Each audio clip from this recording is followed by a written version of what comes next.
Ahojte, v tomto videu nadviažeme na to predošlé a budeme sa venovať negovaniu zložených výrokov. V tom minulom videu sme si povedali, že máme pätorologických spojok, ktoré dokážu generovať pätoro rôznych zložených výrokov, pričom teda ich pravdivostné hodnoty sú zhrnuté v týchto dvoch pravdivostných tabuľkách. A teraz sa pozrieme na to, ako možno niektoré z týchto zložených výrokov negovať, že ako poprieť ich pravdivosť a ako vytvoriť tvrdenie, ktoré bude tvrdiť niečo opačné. Poďme teda hneď na to a ako prvú si rozoberieme negáciu konjunkcie. Aby sme sa nebavili iba v abstraktnej rovine, tak zoberme si aj nejakú konkrétnu konjunkciu, napríklad, že mám brata a sestru. Čiže prvé tvrdenie hovorí, že mám brata, to bude nejaký náš výrok A a potom máme nejaký výrok, že mám sestru, to bude náš výrok B. No, aké situácie môžu vo všeobecnosti nastať? Môže sa stať, že mám aj brata, aj sestru, alebo teda nemám ani jedného, čiže ani brata, ani sestru, alebo teda mám iba jedného súrodenca, čiže mám brata, ale sestru nemám, prípadne teda brata nemám, ale sestru mám. No, naša konjunkcia, ktorú uvažujeme, hovorí, že mám brata aj mám sestru, čiže tá bude splnená v tomto prípade, keď platia tieto dva výroky.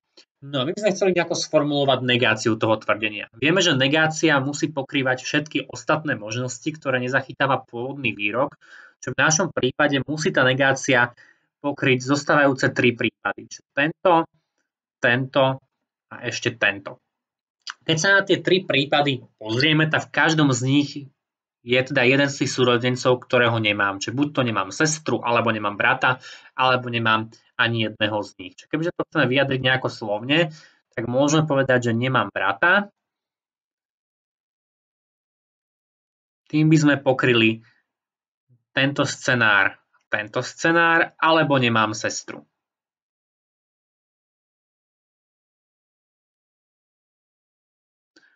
V predošlom videu sme si povedali, že spojka alebo má v matematike nevylučujúci význam, čo pokojne môže nastať situácia, že nemám ani brata, ani sestru, ako to je v tomto prípade. A teda vidíme, že negáciou tejto konjunkcie je nejaká disjunkcia. Kebyže ju chceme zapísať všeobecne pomocou tých označení A a B, tak výrok, že nemám brata, by sme označili ako negované A a nemám sestru ako negované B. A tieto dva výroky sme spojili pomocou spojky alebo a preto sme zaviedli takýto symbol. Čiže ak sme pôvodne mali konjunkciu A a B a tu sme chceli znegovať, čiže bola konjunkcia a tu celú sme negovali, tak nám vznikla nejaká takáto disjunkcia negované A alebo negované B. No a poďme si ešte náš záver overiť pomocou pravdivostnej tabuľky a pomocou toho, čo sme si hovorili v minulom videu. Zatiaľ tu mám pripravenú pravdivostnú tabuľku pre pôvodnú konjunkciu výrokov A a B, to je teda tento stĺpček. No a my sme sa snažili sformulovať jeho negáciu. Vieme, že negácia nejakého tvrdenia musí mať opačné pravdivostné hodnoty, čo ak tu bola jednotka, tak negácia bude nulová a v ostatných prípadoch, kde boli nulky v stĺpčeku s konjunkciou, tu pri negácii musia byť jednotky. Čiže naša negácia, ktorú sme sformulovali, že v podstate tento výrok má takúto pravdivostnú tabuľku. No a ak je jeho negácia naozaj zapísateľná a vyjadriteľná takýmto spôsobom, tak by aj tento výrok mal mať rovnakú pravdivostnú tabuľku. Tak poďme ju postupne skonštruovať a začneme možno tým, že si zoberieme samotné negované Ačko. To bude mať zjavne opačné pravdivostné hodnoty ako pôvodné Ačko, čiže 0, 0, 1, 1. Potom tu máme negované Bčko, ktoré sa tiež nachádza v tom našom zápise, čo to musí mať hodnoty 0, 1, 0, 1. No a na záver sme povedali, že tieto dve negácie musia byť spojené pomocou disjunkcie, čo negované A alebo negované B. A vieme, že disjunkcia nám hovorí, že musí platiť aspoň jeden z tých čiastkových výrokov, čo v tomto prvom riadku ani jedna z tých negácií neplatila, čiže ani disjunkcia nebude platiť, ale v tých ďalších riadkoch vždy máme aspoň jednu jednotku, čo tu bude mať tá disjunkcia takéto pravdivostné hodnoty. No a keď si porovnáme teda tento stĺpček, kde sme dostali hodnoty 0, 1, 1, 1 a tento stĺpček, kde sme tiež dostali hodnoty 0, 1, 1, 1, tak vidíme, že sú rovnaké a teda naozaj negáciu konjunkcie možno vyjadriť ako disjunkciu negácií pôvodných výrokov. Negáciu konjunkcie sme už teda úspešne zvládli, tak poďme na negáciu disjunkcie. Opäť som si zobral konkrétny prípad, a to disjunkciu v tvare dám si zmrzlinu alebo koláč, čiže dám si zmrzlinu bude nejaký náš výrok A, alebo si teda dám koláč, čo bude náš výrok B. A teda máme ich disjunkciu. Opäť rozoberme 4 prípady, ktoré teda môžu nastať, čiže buď si dám aj zmrzlinu, alebo si dám aj koláč, nedám si ani jedno, to bude druhá možnosť, alebo si teda dávam zmrzlinu, ale koláč si nedávam, alebo naopak zmrzlinu si nedám, ale koláč si dám. No a ako je to s našou disjunkciou? Tá hovorí, že si dám zmrzlinu alebo koláč. Keďže je to disjunkcia, tak hovorí, že aspoň jedno z toho musí byť splnené, čiže tu na aspoň jedno som si dal, čiže splnené to je. V tomto prípade tiež som si aspoň jedno dal. V tomto treťom prípade som si nedal ani zmrzlinu, ani koláč, čiže tu na to splnené nie je. No a v poslednom prípade som si zmrzlinu nedal aj koláč dal, čiže aspoň jedno splnené je. Takže aj v tomto prípade tá disjunkcia má splnené všetky podmienky. A ak chceme sformulovať negáciu, tak tá musí pokrývať jedinú zostávajúcu možnosť, a to je táto. No a keďže je jedna jediná, tak sformulovať ju slovne možno nebude až taký problém a tá slovná formulácia by mohla vyzerať, že nedám si zmrzlinu a nedám si ani koláč.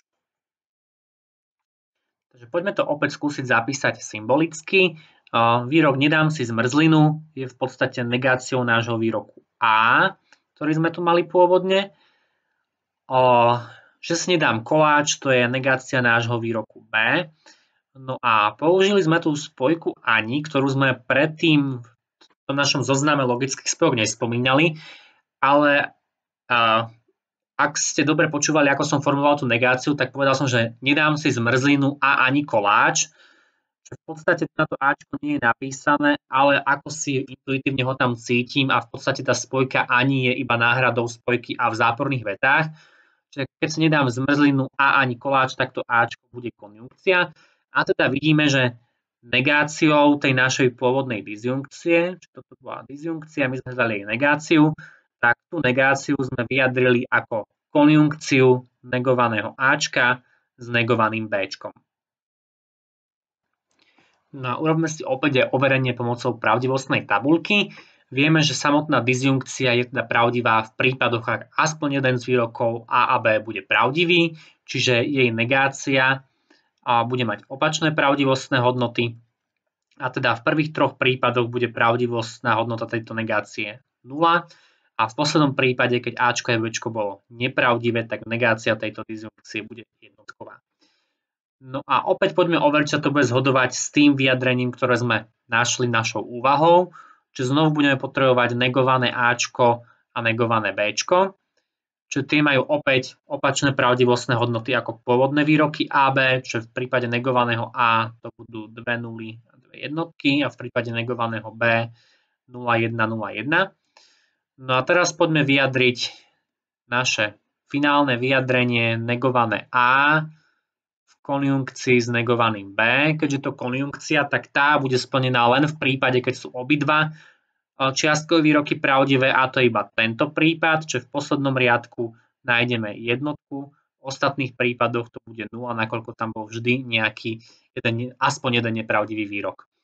A keď to porovnáme, tak opäť tento stĺpec a tento stĺpec majú rovnaké pravdivostné hodnoty, čiže naozaj to naše vyjadrenie je správne a našli sme v podstate nejaký vzorec, ako negovať akúkoľvek konjunkciu. Predtým, než sa pustíme na negáciu implikácie a ekvivalencie, ktoré budú o niečo možno náročnejšie, tak poďme sa ešte pozrieť na negáciu samotnej negácie. Vieme, že ak mal výrok A pravdivostnú hodnotu 0, tak jeho negácia mala opačnú pravdivostnú hodnotu a rovnako ak malo Ačko hodnotu 1, tak negácia A mala opačnú, čiže nulovú pravdivostnú hodnotu. No a prečo by sme nemohli negovať aj samotnú negáciu teoreticky? Takže poďme sa pozrieť, ako to bude s negáciou negácie. Tak opäť platí pravidlo, že negácia bude mať opačnú pravdivostnú hodnotu ako ten pôvodný výrok a keďže teraz negujeme tento výrok, tak budeme mať opačné pravdivostné hodnoty ako v tomto stĺpci. Čiže negáciou tejto negácie dostaneme hodnoty 0 a 1 A v podstate vidíme, že sme dostali to isté, čo bolo v stĺpci číslo 1, že z toho možno povedať, že negáciou nejakej negácie dostaneme spätne pôvodný výrok, čo aj dáva zmysel. Keďže ak mám nejaký výrok, znegujem ho, tak ho popriem a ďalšou negáciou popieram už popreté, tak sa dostanem späť k tomu pôvodnému tvrdeniu. Ďalšiu na rade už bude teda spomínaná implikácia. Opäť si zoberiem konkrétny príklad implikácie, ktorá padla už aj v predošlom videu, a to, že ak je číslo deliteľné 10, tak je deliteľné aj 5. Povedzme, že ten prvý výrok, že číslo je deliteľné 10, si označím Ačkom. Implikácia má svoj symbol šípky, tak je deliteľné 5, to bude náš výrok B. No, mám tu pripravené už 4 možné situácie, ktoré môžu nastať pre nejaké číslo vzhľadom na jeho deliteľnosť 10 alebo 5. No a poďme preskúmať, na ktoré z nich sú v súlade s touto implikáciou. Tá hovorí, že ak je to číslo deliteľné 10, tak zaručene musí byť deliteľné 5. Čiže to číslo, ak spĺňa prvú podmienku, musí aj tú druhú. Čo je teda táto situácia, kde je splnená aj deliteľnosť 10 aj 5, čiže tento prvý prípad je v súlade s našou implikáciou.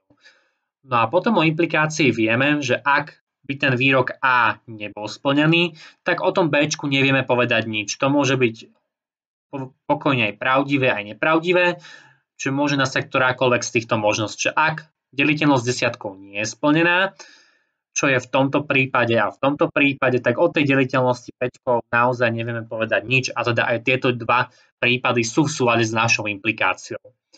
Ostal teda jediný štvrtý prípad, ktorý v súlade s tou implikáciou nie je, a to je ten prípad, že číslo je deliteľné 10, ale 5 deliteľné nie je. No a opäť máme jeden prípad, takže nebude asi náročné nejako sformulovať tú negáciu slovne. Čiže ak pôvodná implikácia hovorila, že ak je číslo deliteľné 10, tak je deliteľné 5, tak tá jeho negácia bude vyzerať, že číslo je deliteľné 10 a nie je deliteľné 5.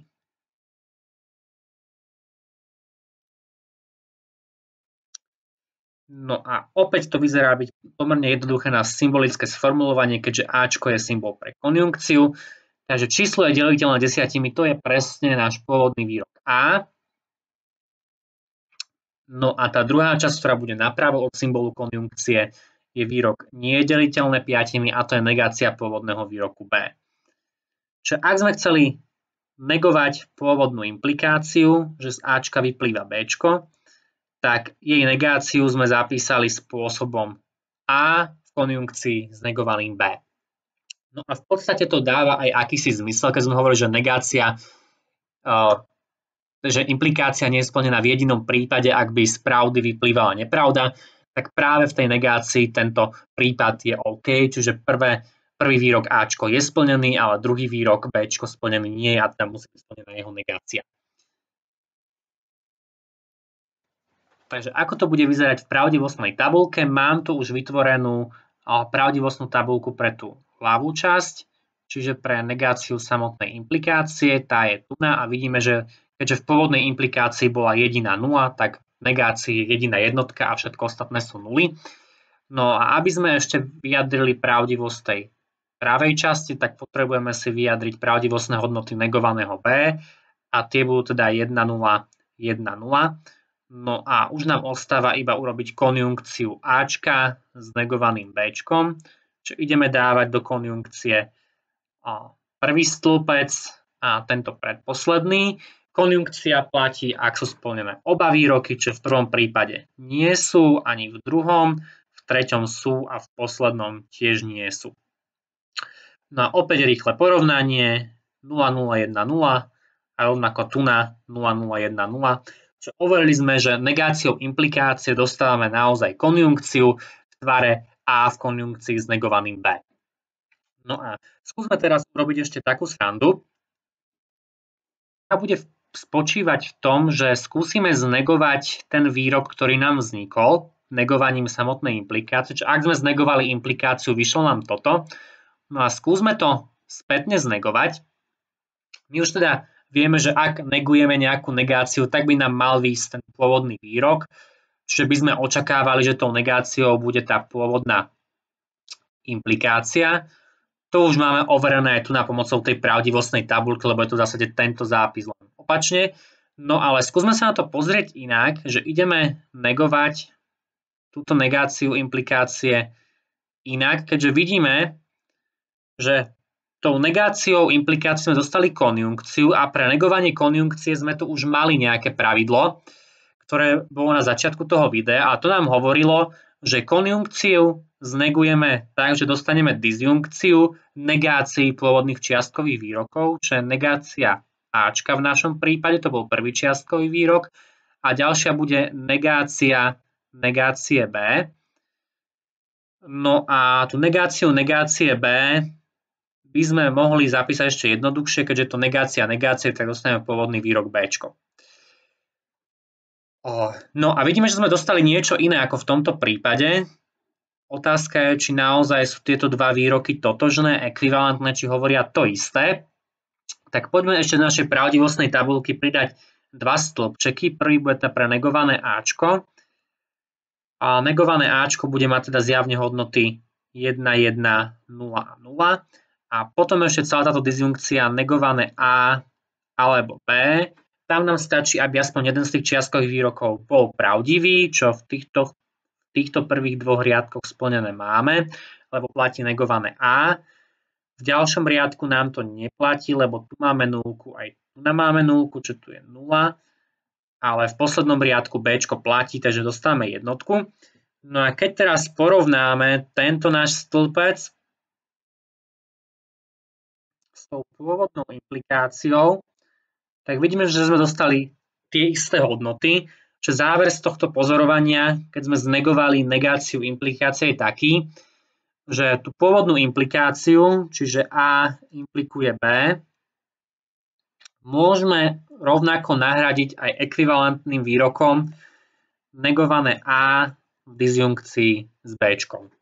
A ich negácia jedného aj druhého bude práve tento stĺpček A a B negované.